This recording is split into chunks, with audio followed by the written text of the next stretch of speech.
Bienvenidos todos nuevamente a nuestro canal Nuevo Día en directo, a través de nuestro canal de YouTube, @Nuevo Día en línea. Desde hace más de 20 años, el acontecer político venezolano está siempre lleno de sobresaltos. Podríamos decir que el siglo XXI a Venezuela le envolvió más que nunca en la política, aunque en estos dos últimos años la pandemia de COVID-19 le robó mucho centimetraje en los medios. La política en Venezuela sigue estando siempre en el acontecer diario. Un gobierno interino, un presidente en ejercicio no reconocido por los Estados Unidos, pero que hace unos días el gobierno de Joe Biden envió unos funcionarios para iniciar un acercamiento con este mismo gobierno. Una oposición que no reconoce al gobierno, pero que participa en las elecciones. De esto y mucho más hablaremos con nuestro invitado el día de hoy, el doctor Guillermo Tell Aveledo, politólogo graduado en la Universidad Central de Venezuela y que actualmente es decano de estudios jurídicos políticos de la Universidad Metropolitana. Bienvenido, doctor. Muchas gracias, Jorge Luis. Muchas gracias a la audiencia. Bueno, mire, para comenzar de una vez y entrar en materia, ¿cómo ve usted desde la academia el acontecer político actualmente en Venezuela? Bueno, en la academia tenemos que decir que no siempre la coyuntura es lo más relevante en la actualidad política. Solemos ver las cosas como esperar ver la hierba crecer. La hierba crece sola y hay razones estructurales y hay movimientos de fondo que se despliegan en los hechos concretos, pero que si uno no está atento a toda la dinámica prolongada, pues se suele sorprender. Lo que estamos viendo en realidad hoy es el resultado de la dinámica de estos últimos años, el desgaste del gobierno interino, la relativa consolidación y estabilización del gobierno de Nicolás Maduro, las dudas y ambivalencias de Occidente, especialmente de Estados Unidos, con respecto a la ruta que se ha tomado en Venezuela. Y bueno, por supuesto, el contexto internacional inmediato, que eso sí es sorprendente, pero a la vez estaba allí presente. Todo el alejamiento de Rusia, el crecimiento de Rusia, el descontento de Rusia con respecto a Occidente y con respecto a Ucrania, que, bueno, al fin y al cabo tienen básicamente una guerra entre fría y caliente desde hace casi una década, y nosotros como Estado acercándonos más a Rusia. Ha sido más hechura de Maduro el acercamiento a Rusia que de Chávez, se puede decir sin duda alguna. Ok. Y mire, ¿cómo cree usted o qué cree usted que pasó desde el 2015 para acá, cuando la Asamblea Nacional la ganó la oposición y se veía un gobierno completamente disminuido? Y ahora vemos a la oposición completamente dividida y a Maduro bastante fortalecido y en Miraflores todavía. Bueno, hay un tema allí de fortalezas relativas. El gobierno estaba disminuido en tanto y en cuanto su popularidad estaba mellada por la mala gestión, por la ruina de la política económica de esos años, más allá, por supuesto, de lo que vendrían luego las sanciones, lo que vendría luego la llamada guerra económica, que en realidad es el efecto de la desconfianza de la sociedad frente a las medidas económicas, que es lo que lo ha llevado a esta etapa de reconsideración de esas ortodoxias económicas socialistas que tenía hasta hace poco. Pero ¿qué estábamos viendo allí? El gobierno mantenía una serie de fortalezas relativas, porque la fuerza de dos agentes políticos siempre depende de su relación. La oposición tenía el apoyo popular consistente, pero eso es un apoyo popular que dependía de la expectativa de cambio. Sin esa expectativa de cambio, y cuando se elevaba esa expectativa de cambio más allá de las posibilidades concretas de realización, venía la decepción. Y como la fuente de la fortaleza de la oposición desde la Asamblea era esencialmente su legitimidad electoral y su legitimidad popular, al no lograr el cambio que se quería, porque no tenía la capacidad física, material de hacerlo, pues eso va mermando. Más allá que todos los años había además un nuevo debut de esa línea. Se subestimó, en cambio, los aspectos materiales de la fuerza de Nicolás Maduro. ¿Qué controlaba Maduro? Nada más y nada menos que el aparato ejecutivo. ¿Qué controlaba Maduro? Nada más y nada menos que la gran mayoría de las alcaldías y gobernaciones del país. ¿Qué controlaba Maduro? Bueno, la fidelidad de las Fuerzas Armadas. Y todo eso que se pudo haber puesto en riesgo lo fue ajustando. Lo fue ajustando no de manera democrática, obviamente, porque no es de manera democrática que ha actuado Nicolás Maduro, sino apretando con herramientas que tiene a mano, con las que sí cuenta Nicolás Maduro y con las que no cuenta el liderazgo de la oposición, ya sea el doctor Henry Ramos, ya sea el doctor Borges, ya sea el diputado Guaidó, ya sea el doctor Barbosa, etcétera, etcétera. Eso ha estado fuera de sus manos. Pero al haber prometido, y esto es lo más serio de estos años, al haber prometido que eso estaba a la vuelta de la esquina, que en 6 meses iba a salir, y no haberlo logrado, se rompe con esa ilusión. En cambio, Maduro, que parecía contra las cuerdas, maneja esa narrativa, fortalece esa narrativa que está contra las cuerdas para poder potenciar su narrativa como sobreviviente. Y lo que realmente vende Maduro y lo que está capitalizando ahora es esa narrativa de que es el que ha aguantado, es el campeón. ¿Pues? Ha aguantado peor que Chávez. Chávez aguantó los golpes de Estado, el paro petrolero, pero Maduro ha enfrentado en la narrativa del chavismo una coalición mundial. Esto es un poco exagerado, pero en todo caso, así es como se plantea, una coalición mundial en su contra, una coalición siniestra, una crisis económica sin precedentes, y ahí está, ahí está.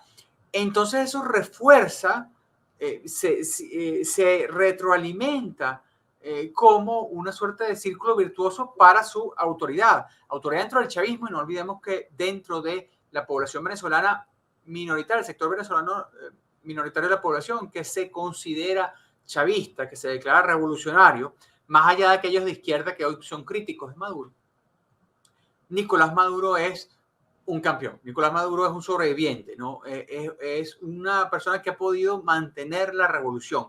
¿Y qué quiere decir mantener la revolución?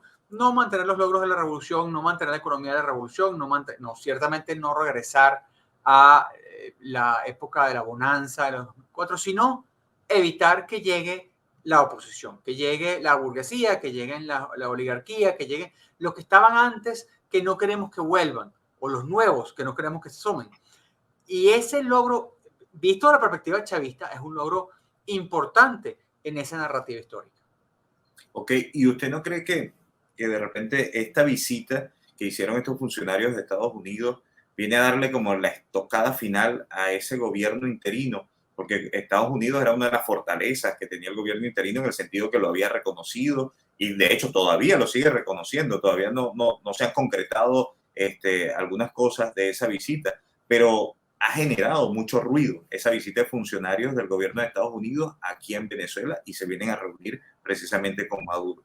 Sí, sin duda alguna lo deja muy mal. Yo no voy a decir que les tocaba final porque obviamente Estados Unidos, el gobierno de Biden está tratando de ver cómo salva la coalición. Había tenido la expectativa de que la propia oposición venezolana reconfigurase al gobierno interino de un modo que le permitiera mantener el apoyo a la causa opositora venezolana sin estar comprometido con una institución del gobierno interino y además con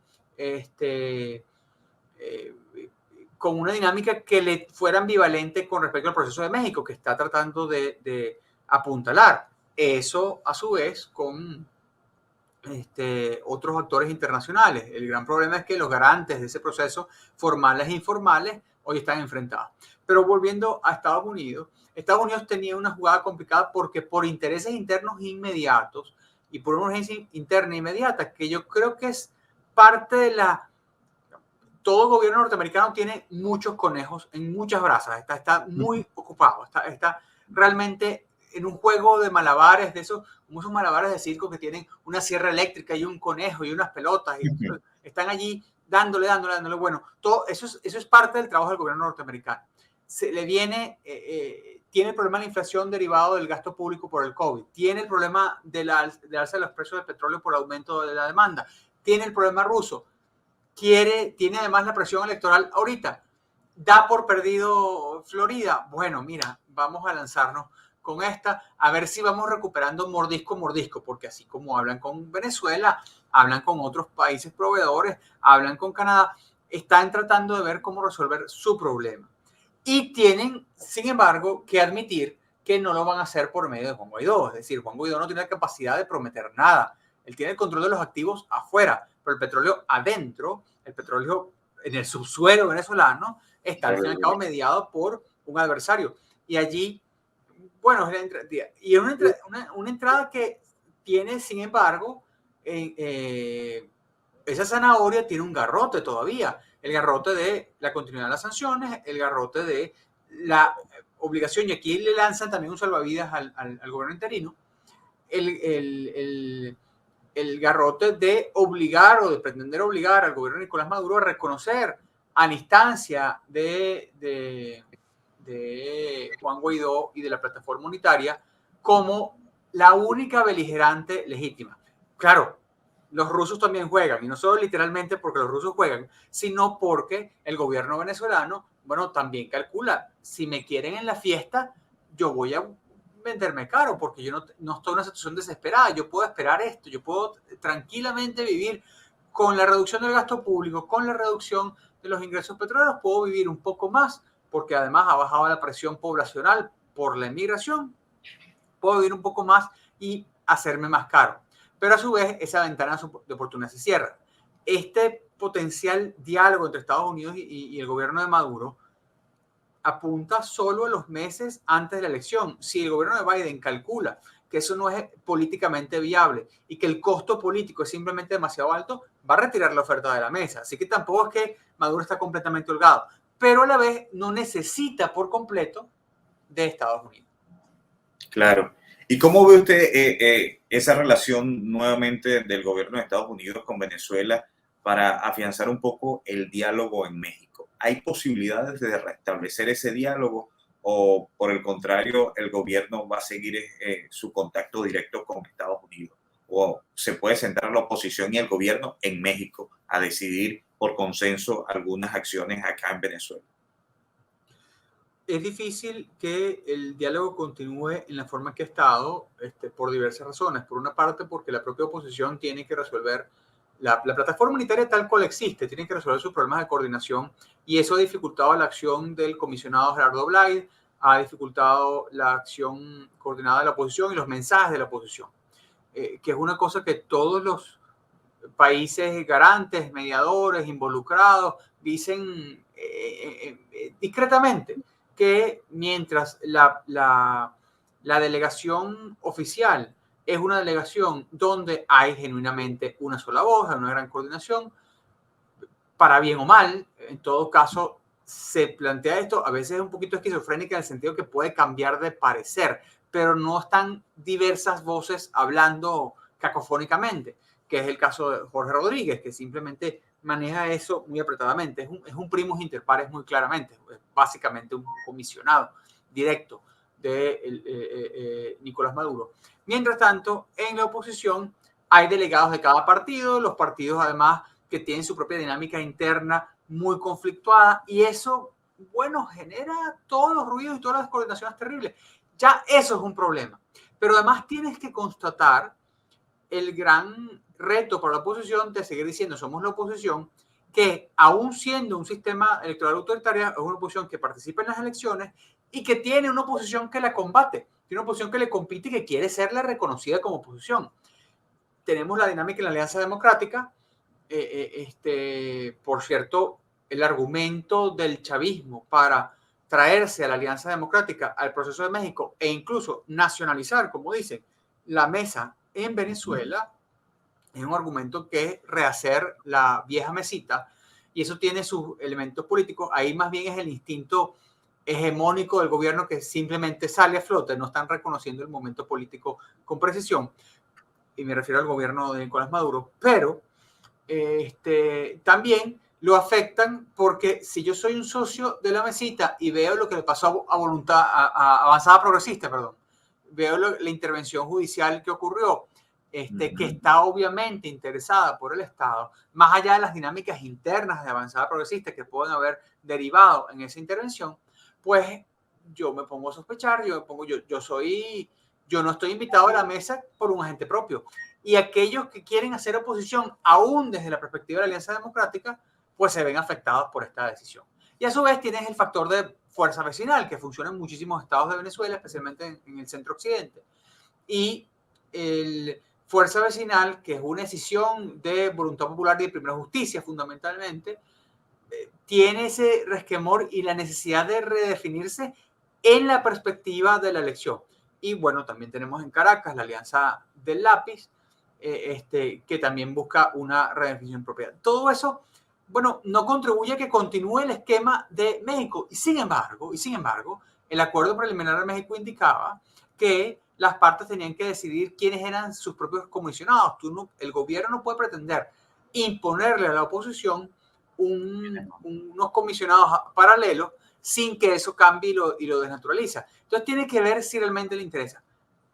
Pero la ventaja que tiene el gobierno de Nicolás Maduro frente a ese proceso es que en el fondo lo necesita poco. Lo necesita poco porque si yo, y ahí hay un error de cálculo de Estados Unidos, si el país más importante en términos de sanciones se salta el proceso de México para hablar directamente con el gobierno de Caracas, bueno, básicamente le quita la única arma de negociación que tiene la oposición allí.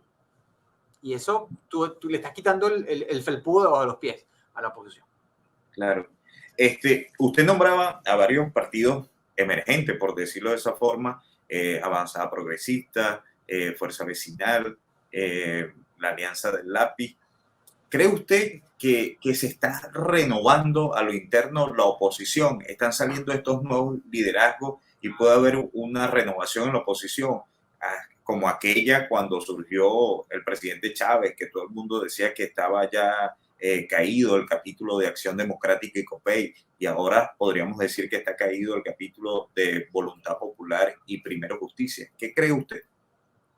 Allí hay una dinámica muy compleja para todos los partidos porque tienes, por una parte, la presión del grupo importante de líderes legítimos, tradicionales, de muchas organizaciones exilados e inhabilitados en el país. Eso es un peso importante para todas las organizaciones.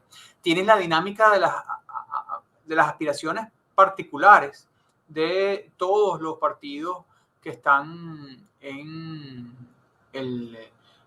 dentro de Venezuela y de los cuadros que están allí. Ahí tienes el problema de las defecciones de Voluntad Popular, que quizás es el partido que más ha sufrido recientemente ese proceso. Justamente estos días el secretario general de la Federación de Centros Universitarios de la UCB había caído fuera de Voluntad Popular.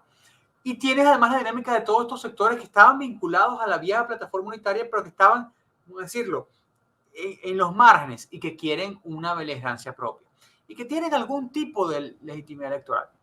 Quería también ahondar un poco con usted en una dinámica que se está dando ahorita en la Asamblea Nacional, que mucha gente no la reconoce, pero sin embargo hay algo que ellos están ahorita decidiendo o marcando la pauta en el tema de la elección de un nuevo Tribunal Supremo de Justicia.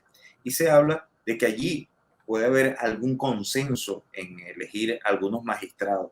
¿Cree usted que puede haber allí ciertamente un consenso y empezar a reconstruir toda la parte institucional de Venezuela, especialmente y empezando por el Tribunal Supremo de Justicia, que es el órgano superior de la justicia en el país?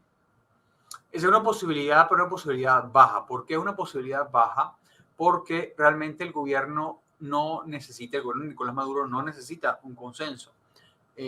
Puede ser deseable el consenso, puede ser aspirable el consenso, puede ser que sean concesiones hacia ese consenso, pero valga el juego allí de cierta rima, pero no hay necesidad de consenso. El PSUV tiene 90% de los parlamentarios, la votación de la oposición en la Asamblea Nacional, o más que la votación, los curules que ocupa la oposición parlamentaria, que es la oposición cercana a la Alianza Democrática, no son suficientes para realmente imponer a nadie. Entonces cualquier cosa que reciban están en efecto recibiendo como concesión, como prebenda de parte del poder político. Y por otra parte, tienes que la oposición externa al Parlamento, la oposición de la vieja Asamblea Nacional, de la plataforma unitaria y de las facciones dentro de esos partidos, no tienen realmente la capacidad de entrar, incidir, salvo que haya una concesión y negociaciones paralelas, que es lo que, bueno, como pasó con el CNE. como pasó con el CNE. El ingreso de los miembros vinculados a sectores distintos al Partido Socialista Unido de Venezuela dependió del esfuerzo de sectores de sociedad civil, de sectores de partidos políticos, pero fueron encausados allí y dependían de la apertura del Estado. Esa es la verdad, esa es la verdad. No es que forzaron la barra de la autoridad política para que ésta concediera. No, es una concesión graciosa hasta cierto punto, pero claro, dentro de una dinámica también de moderación. Y aquí tenemos que ver que la moderación política no es meramente una posición a la que tú perteneces de entrada, es una posición también relativa a los hechos. ¿Hay posiciones extremistas en la política venezolana hoy? Sí, posiciones extremistas que no consideran ni la realidad de la consolidación o de la estabilidad del gobierno de Nicolás Maduro, ni la importancia política, social, de aquellos sectores que están opuestos al gobierno de Nicolás Maduro y su propia legitimidad. Aquellos que simplemente son agentes de un extremo u otro, que nada más quieren que todo continúe como si no hubiera ninguna oposición en ninguna parte, más nunca, y como si Maduro estuviese siempre desahuciado y el chavismo estuviese siempre desahuciado y pudiera desaparecer la historia. Esos extremos están allí, están en la política venezolana y tratan de presionar a los moderados, porque sí hay moderados de ambos bandos. A veces cuesta reconocerlo porque tenemos muchas heridas de todos estos años, pero la verdad es que sí es así.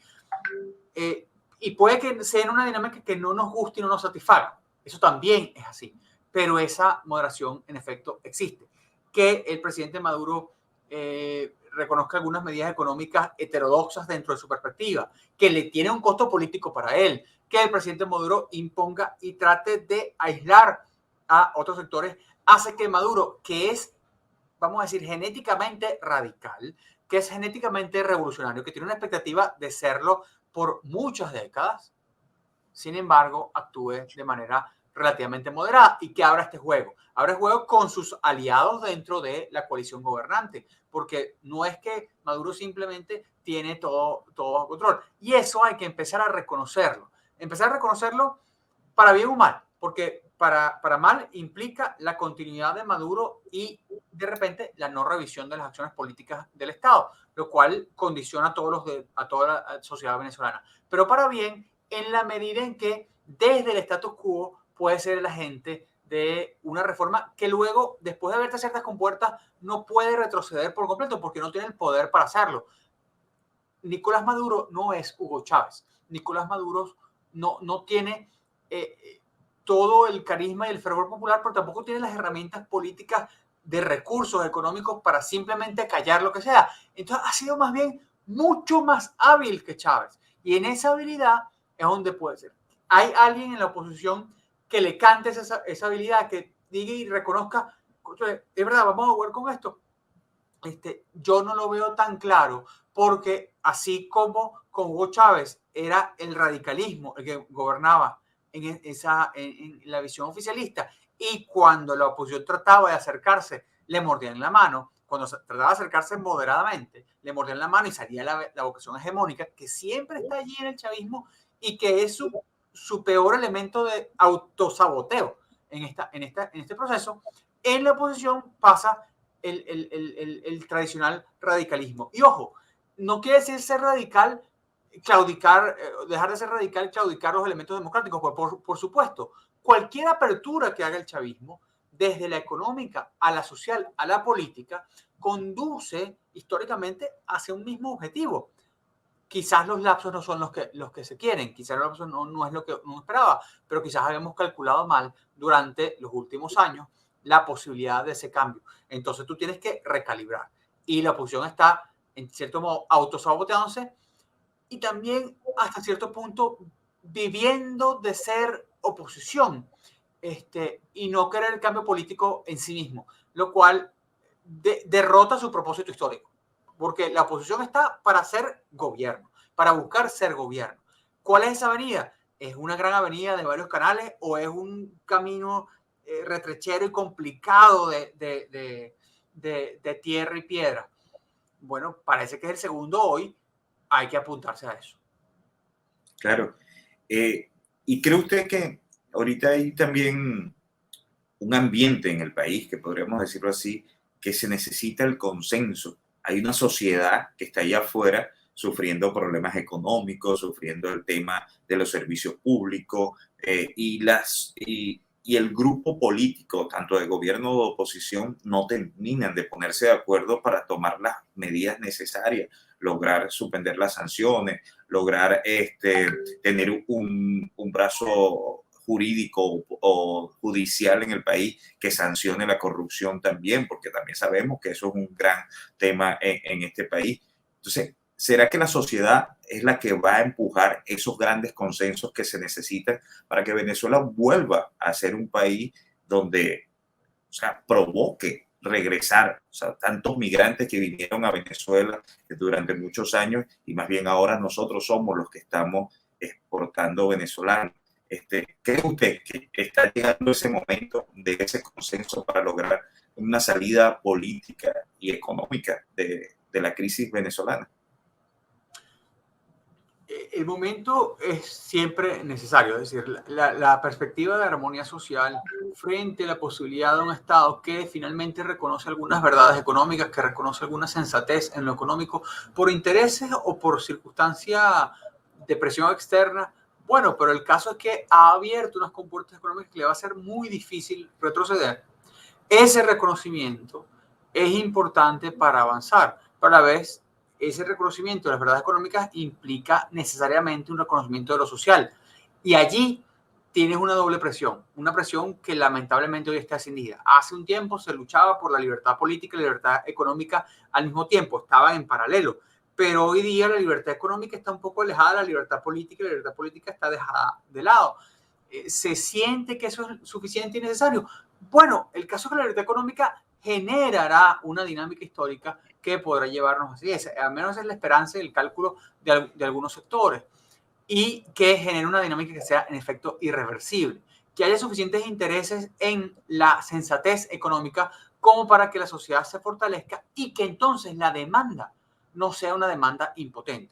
Porque alguien tiene que hablar desde la sociedad descontenta, alguien tiene que hablar desde la sociedad empobrecida y alguien tiene que parar la hemorragia. Yo no sé si vamos a volver a tener a nuestros compatriotas que han emigrado de vuelta. Yo no lo sé. No lo sé si es una angustia personal, histórica que tenemos que tener como país. Pero a la vez, lo que no queremos es que se siga yendo gente.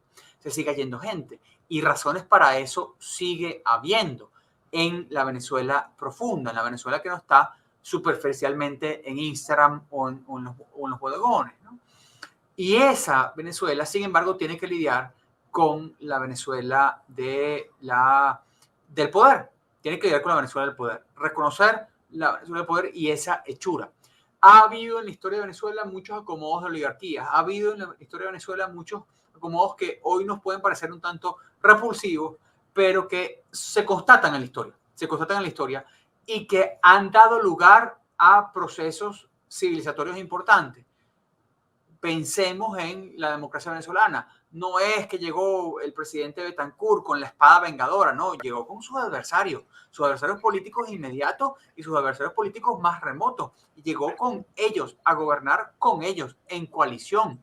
Un tipo que era tenido como un diablo comunista apenas 10 años antes. ¿Qué puede escarmentarnos?